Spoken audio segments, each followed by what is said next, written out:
Hello friends, आई IAS का prelims का साल पेपर है 2020 का 2021 का है। एक क्वेश्चन इसमें है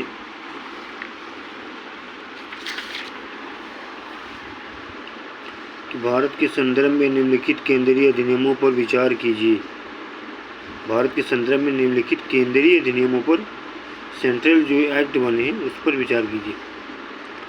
आयात एवं निर्यात नियंत्रण अधिनियम 1947, खनन एवं खनिज विकास नियमन अधिनियम 1957, सीमा शुल्क अधिनियम 1962, भारतीय वन अधिनियम 1927।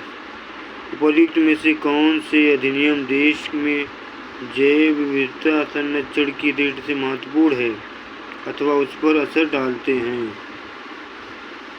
कौन है? केवल 1 और 3, केवल 2, 3 और 4, सी 1, 2, 3 और 4। उपर्युक्त अधिनियमों में से कोई नहीं। कौन सही? सी, यानी सब सही है। आयात एवं निर्यात अधिनियम कब लाए गए? 1947 में। खनन एवं खनिज विकास अधिनियम 1957 में।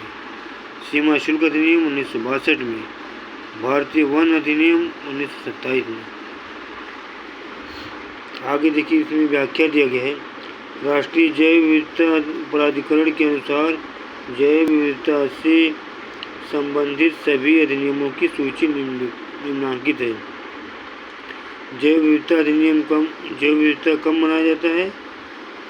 22 मई को जैव विविधता दिवस मनाया जाता है। मत्स्य अधिनियम 1897, विनाशकारी कीट एवं कीटनाशक अधिनियम 1914, भारतीय वन अधिनियम 1927, कृषि उत्पाद ग्रेडिंग एवं मार्केटिंग अधिनियम 1937, भारतीय कॉफी अधिनियम 1942, आयात एवं निर्यात नियंत्रण अधिनियम 1947, रबड़ उत्पादन एवं मार्केटिंग अधिनियम 1947, चाय अधिनियम 1953, खनन एवं खनिज विकास अधिनियम 1957, पशुओं के प्रति क्रूरता की रोकथाम अधिनियम 1960, सीमा शुल्क अधिनियम 1962, मसाला बोर्ड अधिनियम 1986, बीज अधिनियम 1966, पेटेंट अधिनियम 1970, वन्य जीव अधिनियम 1972, समुद्री उत्पाद निर्यात विकास प्राधिकरण अधिनियम 1972, जल रोकथाम एवं प्रदूषण नियंत्रण अधिनियम 1974, तंबाकू बोर्ड अधिनियम 1975, क्षेत्रीय जल महाद्वीपीय शेल्फ अनन्य आर्थिक क्षेत्र और अन्य समुद्री जोन अधिनियम 1976, जल प्रदूषण नियंत्रण एवं रोकथाम उपकर अधिनियम 1977, भारत के समुद्री क्षेत्र विनियमन एवं विदेशी जलयानों के द्वारा मत्स्य अधिनियम 1980, वन संरक्षण अधिनियम 1980, वायु प्रदूषण नियंत्रण एवं रोकथाम अधिनियम 1981, कृषि एवं प्रसंस्कृत खाद्य पदार्थ निर्यात विकास प्राधिकरण अधिनियम 1985-86, पर्यावरण संरक्षण अधिनियम 1986, मसाला अधिनियम 1986, राष्ट्रीय डेयरी विकास बोर्ड 1987, उत्पादन प्रयोग आयात निर्यात और खतरनाक सूक्ष्मजीवों का संग्रहण आनुवंशिक इंजीनियरिंग से युक्त सूक्ष्मजीव एवं कोशिकीय नियम 1989, और 1989 में ही उर्दू को उत्तर प्रदेश का ऑफिशियल लैंग्वेज लागू हुआ।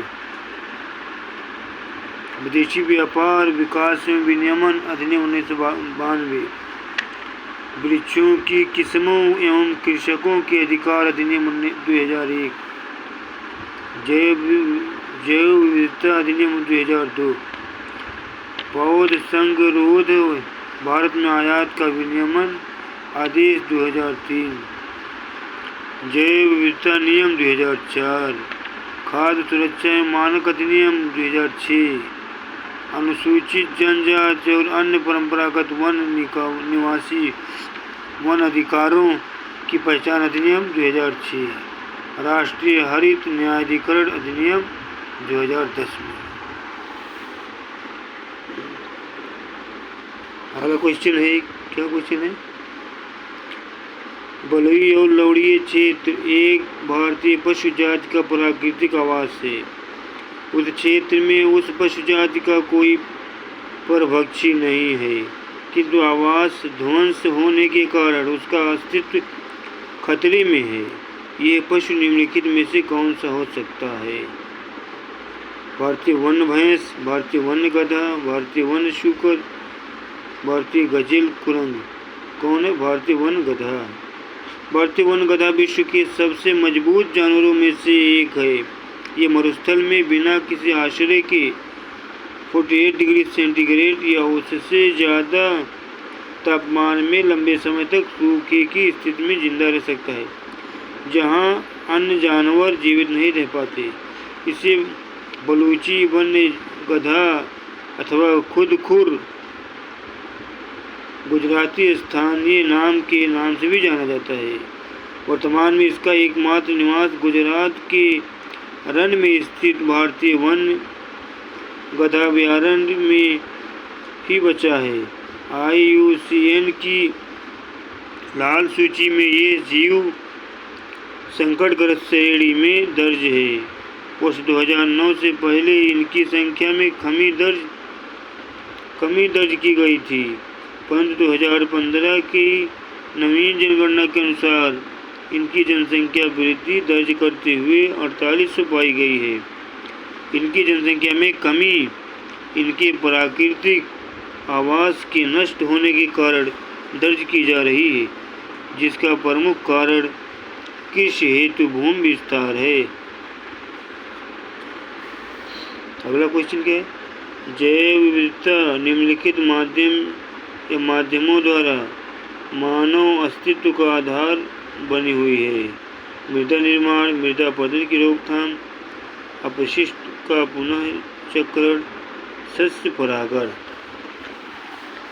निम्नलिखित कूटों के आधार पर सही उत्तर चुनिए। केवल 1, 2 और 3, केवल 2, 3 और 4, केवल 1 और 4, केवल 1, 2, 3 और 4। तो 1, 2, 4 और 4 सही। जैव विविधता निम्नलिखित माध्यमों द्वारा मानव अस्तित्व का आधार बनी हुई है। मृदा निर्माण के लिए भी, मृदा अपरदन की रोकथाम के लिए भी, अपशिष्ट का पुनः चक्रण भी और सस्य परागण भी। व्याख्या 1992 रियो डी जेनेरियो में आयोजित पृथ्वी सम्मेलन में बनाई गई जैव विविधता की मानक परिभाषा के अनुसार जैव विविधता समस्त स्रोतों यथा अंतर क्षेत्रीय, स्थलीय, समुद्री एवं अन्य जलीय पारिस्थितिकी तंत्रों के जीवों के मध्य अंतर और साथ ही उन सभी पारिस्थितिक समूह जिनके ये भाग हैं में पाई जाने वाली विविधता है। इसमें एक प्रजाति के अंदर पाई जाने वाली विविधता, विभिन्न जातियों के मध्य विविधता तथा पारिस्थितिकीय विविधता सम्मिलित हैं। जैव विविधता मृदा निर्माण, जैव विविधता मृदा निर्माण, मृदा अपरदन की रोकथाम, अपशिष्ट का पुनः चक्रण तथा सस्य परागण द्वारा मानव अस्तित्व का आधार है। Thank you for watching.